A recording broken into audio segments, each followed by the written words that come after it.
बढ़िया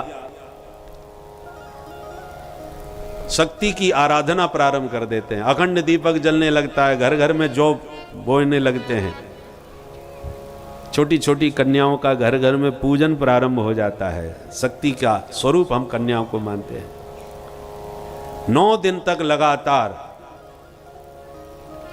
माताएं और भाई बंधु, ब्राह्मण, छोटी छोटी कन्याएं, माने सबका स्वरूप दिव्य हो जाता है। शक्ति की आराधना प्रारंभ हो जाती है। सनातनियों को नव वर्ष में नई ऊर्जा, नई शक्ति की आराधना करनी चाहिए। याद रखिए, शक्ति के बिना कहीं सम्मान नहीं होता। जिसके पास शक्ति होती है उसी का सम्मान होता है। आज हम लोग इतने शांति प्रिय हो गए, इतने सहिष्णु हो गए और इतने शक्तिहीन हो गए कि आज नवरात्रि का उत्सव भी हम मनाते हैं तो केवल नाचने कूदने तक ही उसको समेट के रख दिए। नवरात्रि का जागरण होता है तो धूम धड़ाके के अलावा कुछ नहीं। रात भर का जागरण होता है, बस पार्टी बुक कर दी, बाकी सब खर्राटे बजा रहे हैं, पार्टी वाले गा रहे हैं और गा भी नहीं रहे, हल्ला मचा रहे हैं, कान फोड़ रहे हैं, फिल्मों की धुनों पर डिस्को कर रहे हैं। ये हम लोगों की शक्ति उपासना हो गई। अरे नवरात्रि का कभी सप्तशती का पाठ करके देखो, चंड मुंड विनाशनी शक्ति का कितना अद्भुत वर्णन है। वो काय के लिए है? मार्कंडेय पुराण के द्वारा कि माता दुर्गा मैया ने, काली मैया ने असुरों का संहार करके खड्ग धारणी माता अपनी शक्ति शौर्य के बल पर चंड मुंड निशुंभ सब वध करती हैं। तो ये सब चरित्रों को हम ध्यान से पढ़ें, सुने तो कितना ही शक्ति का संचार हमारे जीवन में हो गए। असुरों को संहार करने वाली शक्ति ऊर्जा हमारे जीवन में आवे, यह है नवरात्रि का स्वरूप, जिसको हमने केवल मनोरंजन तक समेट के रख दिया।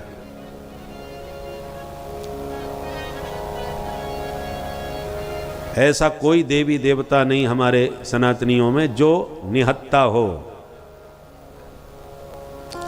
हर देवता कोई अस्त्र है। तो जब सारे देवी देवता हमारे शस्त्र धारण करते हैं तो हम शस्त्र रह रहे। आज किसी के घर में कोई शस्त्र नहीं मिलेगा, क्योंकि हम लोग ईश्वर के भरोसे हैं। अरे हमारे ईश्वर ने भी अवतार लिया तो शस्त्र रखा। राम जी महाराज धनुष बाण सदा अपने हाथ में रखते थे। हमारे कृष्ण कन्हैया भी प्रेमियों के लिए बंसी बजाते थे, पर असुरों के लिए तो सुदर्शन चक्र घुमाते थे, 5 जने शंख फूंकते थे। भोले बाबा यदि डमरू बजा करके संगीत का आनंद लेके तांडव नृत्य करते थे, तो असुरों की शक्ति का संहार करने के लिए त्रिशूल भी अपने हाथ में रखते थे। इसलिए हम सबके हाथ में, घर में आत्मरक्षा के लिए शस्त्र बहुत आवश्यक है। और ये नवरात्रि में शक्ति की उपासना का मतलब यही है।